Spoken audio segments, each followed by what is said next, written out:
एक अजीत भारती पर जो झूठा मुकदमा लगाया है, ये भीम आर्मी वाले जितने भी SC/ST एक्ट के तहत मुकदमे लगाए हैं वो सारे झूठे हैं। दूसरी बात, मैं 30 दिन से दिल्ली के अंदर आरक्षण के विषय पर काम कर रहा हूँ। आरक्षण तो जिनके घर में बंगला है, जिनके घर में गाड़ियां हैं, 4 व्हीलर हैं, उनको आरक्षण मिल रहा है। जिनका दादा सरकारी कर्मचारी, उनका बेटा सरकारी कर्मचारी, पोता सरकारी कर्मचारी, क्या SC/ST समाज के गरीब भाइयों को, मजदूर भाइयों को आरक्षण नहीं मिलना चाहिए? नहीं मिल रहा है उनका हक। उनके बच्चे ठीक से पढ़ नहीं पा रहे। छेड़छाड़ की गई तो हम लोग रोडों पे आ जाएंगे। कहाँ नाम ले रहे हो उसके पास? वो तो खुद दलितों को मुस्लिम बनाने में लगा हुआ है। वो तो दलित के मसीहा है। वो दलितों के मसीहा कहाँ है बताओ? दलितों के अंदर भी भेदभाव है। क्या पारसी समाज के घर वो लोग खाना खाते हैं? चंद्रशेखर क्या वहाँ रिश्ता करेगा? बताइए। वाल्मीकि समाज के घर रिश्ता करेगा? नहीं करता है, क्योंकि वहाँ पर भी उनका भेदभाव है। किस मुंह से वोट मांगने आ रहे हो? कोई भी, हम सबसे आह्वान करते हैं, जितने हमारे सवर्ण समाज के साथी भाई मेरे हैं, अगर कोई सवर्ण नेता आपके यहाँ वोट मांगने आता है तो उसको जूता मार के पूछो कि तुमने सवर्ण समाज के लिए कब भी आवाज उठाया, कब बोला तुमने सवर्ण समाज के लिए? देखिए मैडम, हम बताएं आपको, मोदी जी ने संसद में खड़े होकर कहा कि मैं पिछड़े समाज से आता हूँ। अगर हमारे देश का प्रधानमंत्री है तो पिछड़े समाज से आता है, क्या उसको आरक्षण की जरूरत है? चंद्रशेखर रामल को जरूरत है? मल्लिकार्जुन खड़गे को है? अखिलेश, तेजस्वी और मल्लिकार्जुन खड़गे हमारी महामहिम राष्ट्रपति जी आदिवासी समाज से आती हैं। इसी तरह से नमस्कार, आप देख रहे हैं नेशन 99। मैं हूं आपके साथ टिया गंगवार। 2-3 दिनों से जो आंदोलन चल रहा था वो तो आपने देख ही लिया। लगता है क्या उससे चंद्रशेखर आजाद जो हैं वो डर गए, क्योंकि उन्होंने जो है SC/ST एक्ट लगा दिया है। आपको लगता है क्या जो हमारे रक्षा मंत्री हैं उन्होंने साफ साफ बोल दिया है कि ये आरक्षण नहीं हटेगा? कौन माई का लाल है जो आरक्षण हटा देगा? सर, आपका क्या नाम हुआ? सुरेश नौरवा, राष्ट्रीय अध्यक्ष भगवा स्वयंसेवक संघ। सर, क्या बोलेंगे? आंदोलन चल रहा है, डिटेन किया जा रहा है बार बार, और फिर उतने में रक्षा मंत्री का बयान आ जाता है कि किसने कौन माई का लाल है जो रिजर्वेशन हटा देगा? सबसे पहले आपने कहा एक अजीत भारती पर जो झूठा मुकदमा लगाया है, ये भीम आर्मी वाले जितने भी SC/ST एक्ट के तहत मुकदमे लगाए हैं वो सारे झूठे हैं। दूसरी बात, मैं 30 दिन से दिल्ली के अंदर आरक्षण के विषय पर काम कर रहा हूँ। आज 21 अगस्त से लगाकर 24 अगस्त तक लगातार आंदोलनकारियों को पुलिस परेशान कर रही है, परमिशन नहीं दे रही है। हमारी मांग मात्र इतनी है कि आरक्षण आर्थिक आधार पर होना चाहिए, आरक्षण गरीब के बच्चे को मिलना चाहिए, आरक्षण मजदूर को मिलना चाहिए, आरक्षण झोपड़पट्टी वाले को मिलना चाहिए। परंतु जो अमीर लोग आरक्षण की मलाई खा रहे हैं पीढ़ी दर पीढ़ी, वो आरक्षण उनका खत्म होना चाहिए। आखिर सरकार इस पर मंथन और चिंतन क्यों नहीं कर रही है? जब बाबा साहेब ने आरक्षण लाया था तब उन्होंने कहा था कि कुछ समय के लिए जो पिछड़ा वर्ग है, जो गरीब वर्ग है, उनको आरक्षण दिया जाए ऊपर उठाने के लिए। परंतु आज भी चाहे SC/ST का गरीब हो, आरक्षण से वंचित है, उसको ठीक से फायदा नहीं मिल रहा है, और झोपड़पट्टी में रहने वाला उसको भी आरक्षण का फायदा नहीं मिल रहा है। हम चाहते हैं कि जातिगत आरक्षण हटा करके सभी जातियों को समान आर्थिक आधार पर आरक्षण दिया जाए, तभी यह देश का स्तर बढ़ेगा। अन्यथा विश्व में कहीं पर भी आरक्षण नहीं है, केवल भारत में आरक्षण है, और आरक्षण एक बहुत बड़ी बीमारी है जो देश को खोखला कर रही है। आप बोल रहे देश को खोखला कर रही है, वो तो जो पिछड़े वर्ग के लोग थे उनको ऊपर उठाने के लिए किया जा रहा है, उनको शोषित वंचित लोगों को आरक्षण देके उनको हेल्प की जा रही है। कहाँ के आरक्षण तो जिनके घर में बंगला है, जिनके घर में गाड़ियां हैं, 4 व्हीलर हैं, उनको आरक्षण मिल रहा है। जिनका दादा सरकारी कर्मचारी, उनका बेटा सरकारी कर्मचारी, पोता सरकारी कर्मचारी, क्या SC/ST समाज के गरीब भाइयों को, मजदूर भाइयों को आरक्षण नहीं मिलना चाहिए? नहीं मिल रहा है उनका हक। उनके बच्चे ठीक से पढ़ नहीं पा रहे। हम चाहते हैं कि सभी जातियों के अंदर जो गरीब है उनको उठाया जाए, इसीलिए आर्थिक आधार पर आरक्षण सरकार को देना होगा। जो दिल्ली के जंतर मंतर पर जितने लाखों लोग पहुंच रहे हैं, पुलिस उन पर बर्बरता कर रही है, कई हॉस्पिटल में भर्ती है, कई लोगों को डिटेन कर रहा है, ये सरकार की तानाशाही है। और हम वो लोग हैं जो आज तक बीजेपी के अलावा किसी को भी वोट नहीं दिया, परंतु इस बार अगर सरकार ने ये हमारी मांगों पर, आरक्षण के विषय पर कुछ मंथन और चिंतन नहीं किया तो इसका खामियाजा सरकार को भुगतना पड़ेगा। लेकिन जिस तरीके से आपने बोला, जो गरीब लोग हैं और जो SC/ST में जो लोग जिनको आरक्षण नहीं मिल रहा, वो लोग आरक्षण नहीं पहुंच रहा, वो लोग आवाज आप क्यों नहीं उठा रहे? वो लोग आप लोगों के साथ आंदोलन में क्यों नहीं आ रहे? हमें तो कोई नहीं दिखता। बिल्कुल आया। आप देखिए 21 अगस्त को वाल्मीकि समाज के भाई आए, पारसी समाज के भाई आए और जाटव समाज के भाई आए, सोशल मीडिया में वीडियो बना रहे। वो कह रहे खुद कि हम झोपड़पट्टी में रह रहे हैं, आज भी उनको ठीक से मतलब व्यवस्थाएं नहीं मिल रही है। बेचारे बारिश में भीगते हैं, उन बच्चों को सरकार पढ़ाना चाहिए और उनको आरक्षण मिलना चाहिए। कार वालों और बंगले वालों को आरक्षण की कहाँ आवश्यकता है बताइए? कहीं भी आवश्यकता नहीं है, वो सक्षम है लोग। तो हम चाहते हैं कि और आरक्षण जातिगत है और गरीबी की कोई जाति नहीं होती। हम चाहते हैं आरक्षण गरीबों को मिले, चाहे वो किसी भी धर्म का बच्चा हो, सभी को आरक्षण का फायदा मिले और सारे धर्मों के लोग हमारे साथ खड़े हैं। SC ST OBC general, Hindu, मुसलमान, सिख, ईसाई सारे लोग खड़े हैं। तो क्यों सरकार सुन नहीं रही है? क्यों रक्षा मंत्री ने बोल दिया कि कौन माइकल आल है जो आरक्षण हटा देगा? रक्षा मंत्री ने ये सोचा कि ST ST का वोट बैंक हमें मिल जाएगा, परंतु मैं उनको कहना चाहूंगा कि आपकी गलतफहमी है। स्वर्ण समाज पूरा 90% वोट बैंक बीजेपी का है और OBC भी है। तो इन लोगों को अगर आप गुमराह करेंगे तो आपके सरकार का विनाश का कारण तय है। हमें पता है कि कांग्रेस कभी भी न तो इस विषय पर बोलेगी, उल्टा अगर कांग्रेस के राज में यह आंदोलन होता तो इससे भी ज्यादा दुर्दशा होती। परंतु आज ठीक है, पुलिस लाठी चला रही है क्योंकि कारण ये है, पुलिस के अंदर 30% नंबर आरक्षण से नंबर लाने वाले वो कहीं ना कहीं ये खुनुस निकाल रहे हैं और पीट रहे हैं, तो कहीं ना कहीं ये निंदनीय है। लेकिन जिस तरीके से बोला लाठीचार्ज, जब लाठीचार्ज अभी कुछ जो कॉकरोच जनता पार्टी जब बैठी थी तब जब उनके लठ चलाया जा रहा था तो काफी लोग बोल रहे थे कि दिल्ली पुलिस तुम लठ बजाओ हम तुम्हारे साथ है। आज वही लोग बोलते हैं कि दिल्ली पुलिस अब तुम लठ बजाओ अब तो हम तुम्हारे साथ हैं। देखिए, कॉकरोच के अंदर कोई भी छात्र नहीं था, बाहर से लोग आए थे, विदेशी आक्रांताओं द्वारा भेजे गए लोग।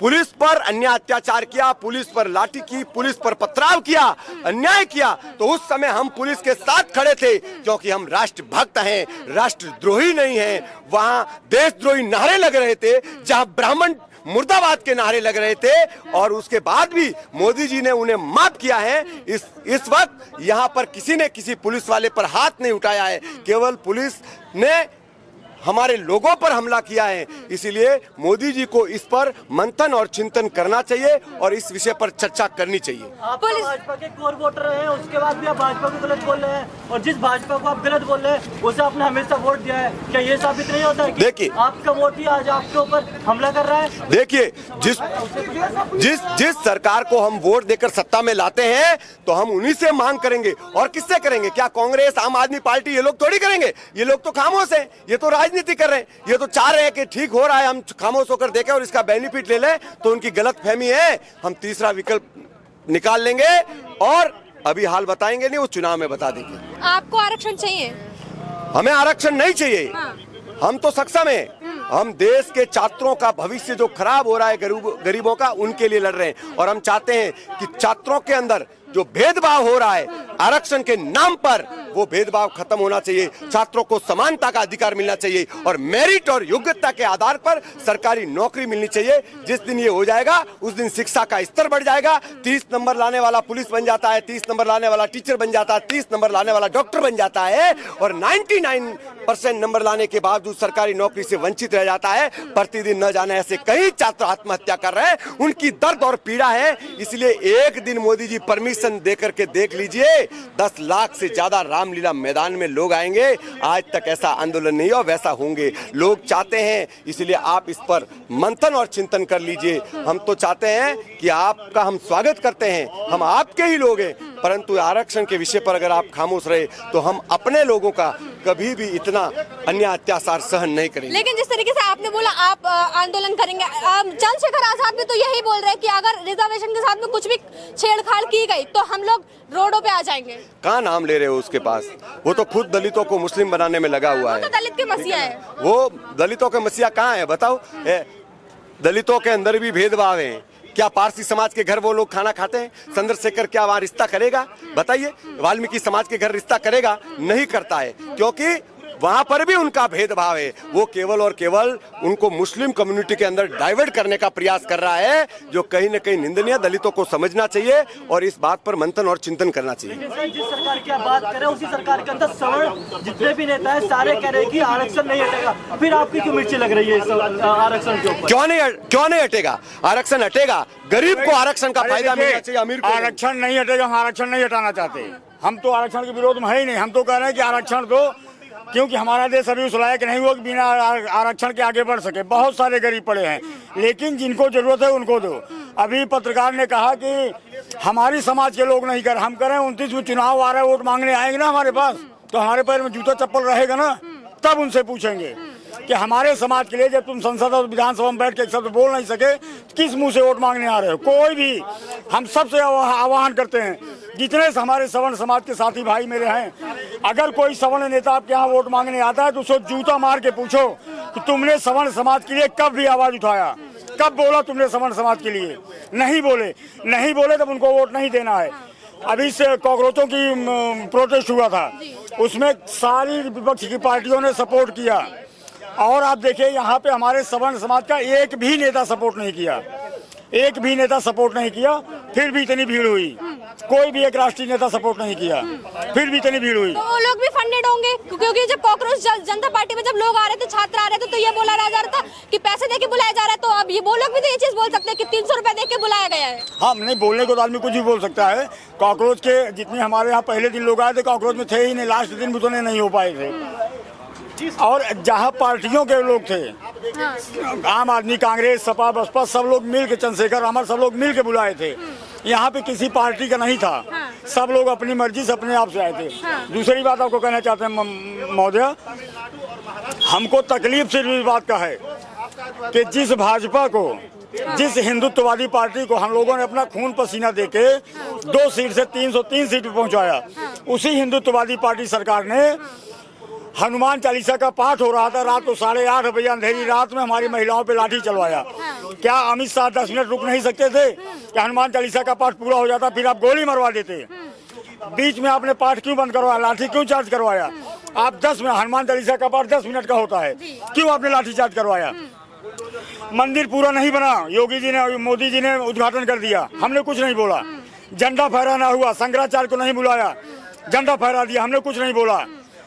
राम मंदिर में चोरी हुई, मोदी जी एक शब्द नहीं बोले, हमने कुछ नहीं बोला। मोदी जी, आपको मेलोडी चाहिए आप ले लो, हमारे बच्चों को मुंह से मेलोडी मत छीनो, हम बर्दाश्त नहीं कर सकते। अब आपने सवर्णों को कोच के पेठा बना दिया है। हम भाजपा के सपोर्टर हैं, भाजपा के गुलाम नहीं हैं। 2014 से जब से अमित शाह और मोदी ने भाजपा को कैप्चर किया है, तब से सवर्णों का सत्यानाश करने पे लगे हैं। सवर्णों के लिए ईडब्ल्यूएस भी तो भाजपा ने दी थी 2019 में। हमको नहीं चाहिए, चाहिए ही नहीं। अच्छा, उससे फायदा नहीं आपको? मध्य प्रदेश में 72 सीट निकली, 72 की 72 सीट रिजर्व कर दिए। ईडब्ल्यूएस कहाँ गए? उसमें कोई नहीं आया। उसमें क्या बात कर रहे हो आप? ये लॉलीपॉप देना है, हाँ कि ईडब्ल्यूएस दे दिया, नहीं चाहिए हमको। हम तो कह रहे हमको कुछ मत दो। अच्छा, वो तो हिंदुत्व की बात करते हैं और आप बोल रहे हैं कि वो बांट रहे हैं। हिंदुत्व की बात केवल योगी बाबा करते हैं। योगी जी ने कहा एक रहोगे सेफ रहोगे, मोदी जी ने कहा नहीं एक नहीं रहने देंगे, हम यूजीसी लाएंगे। एक कैसे रहोगे? यूजीसी ला दिए, बांट दिए, सब सवर्ण अलग कर दिए, SC ST अलग कर दिए, OBC अलग कर दिए। ये कौन सा एकता है आप बताओ जरा, ये कौन सी एकता है? ऐसे एक रखेंगे? नहीं हो सकता। ये सब सारा फार्मूला अमित शाह का है, योगी बाबा को बदनाम करने के लिए। योगी बाबा अगली बार मुख्यमंत्री ना बने, सारा फार्मूला ये है। क्योंकि अगर अगली बार मुख्यमंत्री योगी बाबा बन गए तो प्रधानमंत्री के दावेदार होंगे। जैसे कि आप बहुत बड़े सपोर्टर हैं बीजेपी के, आप आक्रोश भी दिखा रहे हैं बीजेपी के लिए, ये कौन सी बात हुई फिर? आपको बता दें, जब से हम वोट दे रहे हैं भाजपा को ही वोट दे रहे हैं, और मरते दम तक भाजपा को ही वोट देंगे। फिर आप बोलोगे कि सवर्णों की सुनते नहीं है, भाजपा को ही वोट दोगे? ये उनकी नीति है। हमको मेरी भाजपा से विरोध नहीं है, भाजपा और मोदी और अमित शाह की नीतियों से विरोध है। आपने कहा कि जो सब सक्षम है वो गैस सब्सिडी छोड़ दें, करोड़ों लोगों ने छोड़ दिया। अगर आप हिम्मत दिखाई, मर्दांगी दिखाई, एक बार कहिए जो सक्षम है आरक्षण छोड़ दें। क्यों नहीं कहते भाई? नहीं कहेंगे ना, नहीं कह सकते, आप कहो। लेकिन राजनाथ सिंह है, वो तो बोलते हैं कि कौन माई का लाल है जो आरक्षण हटा देगा। देखिए, ये सब मोदी के पिछलग्गू नेता हैं। इसका जवाब एक डायलॉग में दूंगा। भाजपा सरकार इस समय वो छिनाल बन चुकी है जिसको हर रोज एक नया खसम चाहिए है। इसलिए क्योंकि पहले इनको मुसलमानों से आपत्ति थी, तो मुसलमानों के अगेंस्ट इन्होंने जो कार्रवाई करी, हिंदू मुस्लिम करवाया।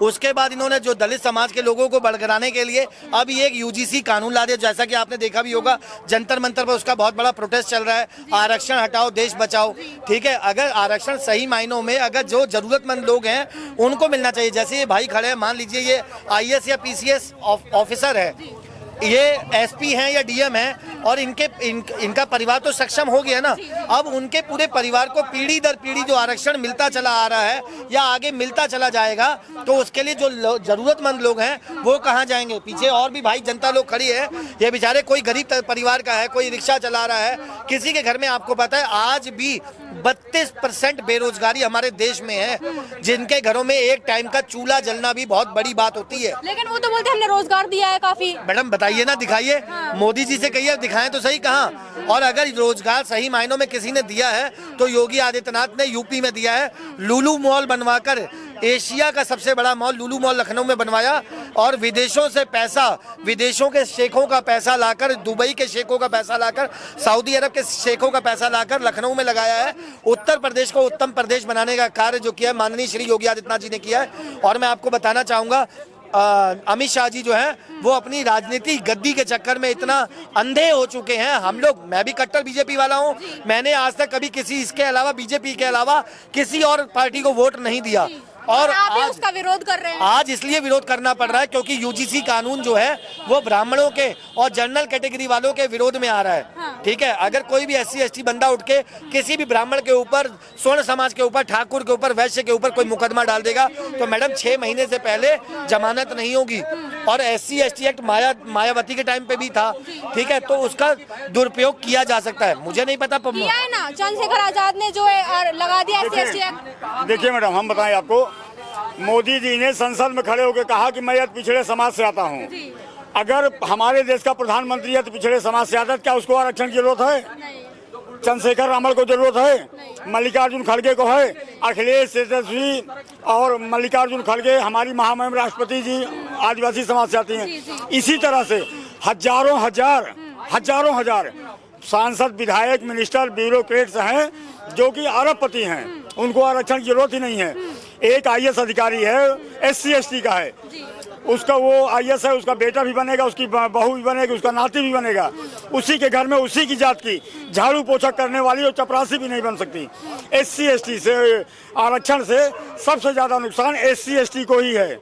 आज भी 70% SC ST ऐसे हैं जिनको आरक्षण का लाभ कभी नहीं मिला है।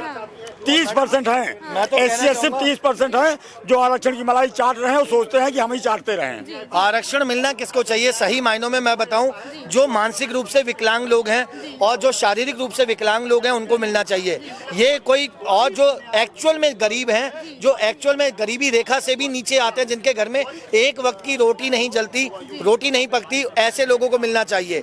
और ये नहीं कि आपका ये भाई साहब खड़े हुए हैं, ये कहीं के DM लग रहे हैं और इनके परिवार में कम से कम 4 आदमी सरकारी नौकरी वाले हैं, तो मुझे नहीं लगता इनके परिवार को आरक्षण की जरूरत होगी।